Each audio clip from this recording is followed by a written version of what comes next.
आज की वीडियो बनाने का सबसे बड़ा मकसद है देश की मौजूदा हालात। दिन ब दिन देश की हालात खराब होती जा रही है। सरकार हाथ पे हाथ रख के बैठी है। जो क्राइम नहीं कर रहे हैं उन्हें सरकार जेल डाल रही है और जो क्राइम कर रही है उसे सरकार जेल से बाहर रख रही है।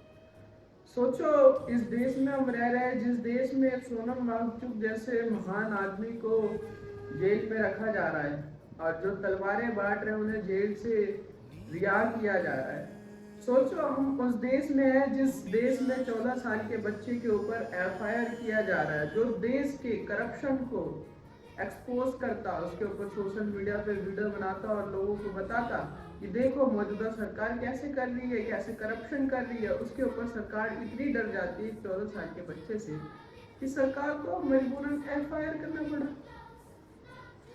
वही दूसरा फील्ड देख लो, नितिन गडकरी जी साथ में एक 14 वर्षीय बच्चे से फोटो खिंचवा रहे हैं जो धर्म के नाम पे लोगों को भड़का रहा है, धर्म के नाम पे धर्म खराब कर रहा है लोगों का। क्या इस देश का सिस्टम इतना बेकार होता जा रहा है? प्रति आवर्ष 1 से 2 रेप हो रहे हैं। रेप तो ऐसे ऐसे मानो 2-2 साल 3-3 साल की बच्चियों का, कहीं कहीं तो बाप ही अपनी बेटी के साथ रेप कर रहा है। आखिर इन सब का कानून कहाँ है? डॉक्टर भीमराव अंबेडकर ने इन सब के ऊपर एक कानून लिखा जिसे हम कॉन्स्टिट्यूशन कहते हैं, तो वो आखिर कानून कहाँ है? अब तो ऐसा आ गया कि कोर्ट में जज तक बिक जा रहे हैं। अब हम किससे उम्मीद रखें इस देश के सुधरने का? जीडीपी गिरती जा रही है, मीडिया रैंक गिरता जा रहा है। आखिर इन सबका जवाब कौन देगा? इन सबका जिम्मेदार कौन है? कौन है सबका जिम्मेदार?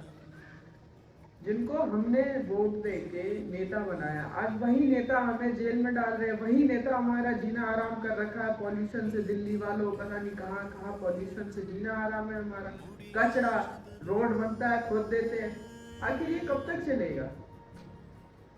कहीं ना कहीं हमें इस चीज के खिलाफ आवाज उठानी होगी ना। कब उठाएंगे हम आवाज? हाथ पे हाथ धर के बैठे रहेंगे? सरकार जब दबाने लगती है ना तो भूल जाती है कि ये जनता, जिस जनते को दबा रही है ना, उसी जनते ने सरकार को वोट दे के आज इतना बड़ा बनाया है और उसी के वो टैक्स के पैसे से सरकार अपनी सरकारें चलाती है, अपनी पार्टियां चलाती है और पार्टियां रन करती है। और तुम वही टैक्स के पैसे दिए भूल जाते हो कि सरकार तुम्हारे ऊपर तुम्हारे साथ कैसा सलूक कर रही है। ये स्वतंत्र देश है, यह हुकूमती देश नहीं है कि बादशाह अपने हिसाब से लगान लगाएगा, जो मर्जी बादशाह करेगा। ये देश हमारा है। इस देश में जितना हमारा हक है ना, उतना औरों का भी हक है। इस देश को आज़ादी दिलाने में बहुतों ने शहीदी दी, शहीद हुए। भाई चीजें समझा करो। देखो, हर चीज हद से ज्यादा पार जाना तो उसके खिलाफ आवाज उठानी चाहिए। मैं काफ़ी टाइम से वीडियोस बना रहा हूँ। आज मैं इसलिए बनाया, ये सब बातें करना चाहा। मैंने सोचा चलो कुछ दिल में बात है, मन में बात है, लोगों से शेयर करूँ।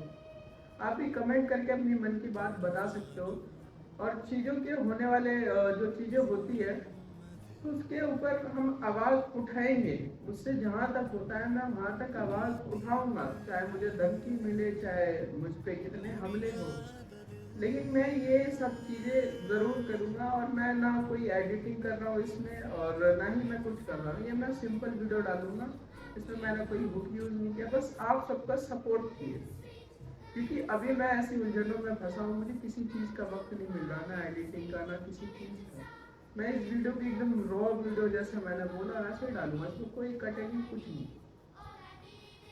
बस मेरे मन की दिल की बात यही थी कि हमें चुप रहेंगे तो हम बर्बाद होते जाएंगे। घुट घुट के मार रहे हैं हमें बीमारियां, 36 बीमारियां हो रही है इस देश में रह के पॉल्यूशन की वजह से। मलेरिया, डेंगू, टाइफाइड जैसी बीमारियां, खतरनाक बीमारियां हो रही है। आखिर इन सब का जिम्मेदार कौन है? इन सब का जवाब मांगो, हैशटैग टैग करो, जवाब दो। मैं सबसे पहले हैशटैग यूज करता हूँ, आप लोग भी हैशटैग यूज करो, जवाब दो। जवाब दो, देना पड़ेगा सरकार को। अगर हमने सरकार बनाया तो हम सरकार गिरा भी सकते हैं और सरकार चला भी सकते हैं। और सरकार उसे बनाओ जो तुम्हारे लिए, तुम्हारे हित में फैसले करे और तुम्हारे फायदे और तुम्हारे भले के लिए फैसले करे। उसे नहीं जो अपने फायदे के लिए करे, अपना कमाए, अपना साइड हट जाए, कोई मतलब नहीं है उसे जनता से।